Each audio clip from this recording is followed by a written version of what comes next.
It's 1943, and amidst the chaos of war, a young soldier named David is captured.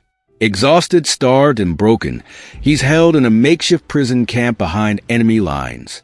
Night after night, he dreams of home, haunted by memories of his family.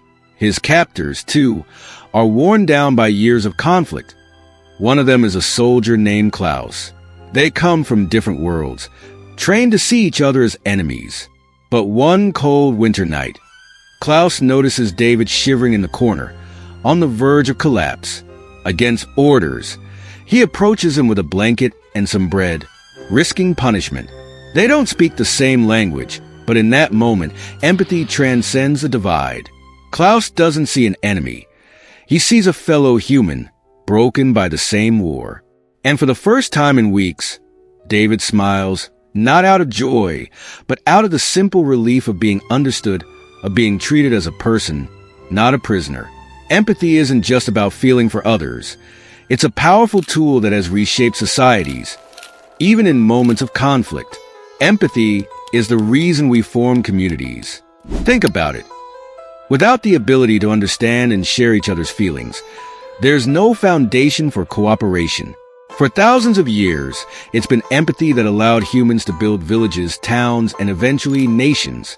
Speaking of support and care, just like how empathy helps us bridge the gap between one another, maintaining our health bridges the gap between struggle and strength. If you're constantly tired, stressed, or feeling run down, your body could be asking for help. That's why WWII powder was created. A blend of nature's most potent ingredients, including bee bread, royal jelly, and propolis. It's designed to boost your energy, improve focus, and strengthen your immune system, helping you feel better every day. Whether you're juggling a demanding job or just trying to keep up with daily life, WWII powder gives your body the support it needs. You can get your WWII powder with free shipping from the link in description.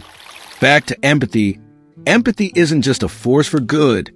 In fact, some research suggests that empathy can be weaponized, manipulated by those in power. Think about political propaganda or war strategies where empathy is used to divide rather than unite. Empathy has been present in some of the darkest times in history. During both world wars, acts of empathy between enemies were more common than we'd like to believe. Soldiers from opposing sides would sometimes call temporary ceasefires to share food or help the wounded. In moments like these, empathy blurred the lines between us and them. It's what makes peace possible after war because, ultimately, peace comes when both sides can see each other as human again. Look at global affairs today. Empathy, or the lack of it, is shaping the refugee crisis, climate change discussions, and international diplomacy. Empathy drives movements, from grassroots activism to global cooperation. In fact, some of the most powerful global negotiations, such as the Paris Climate Agreement, are rooted in empathy for future generations.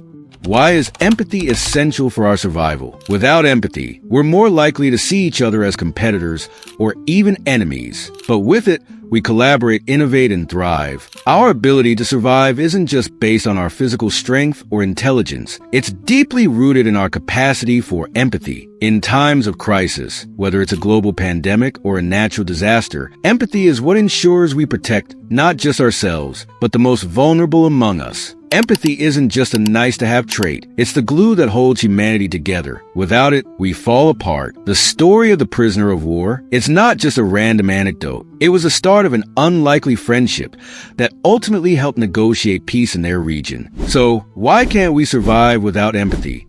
Because it's simply what keeps us human.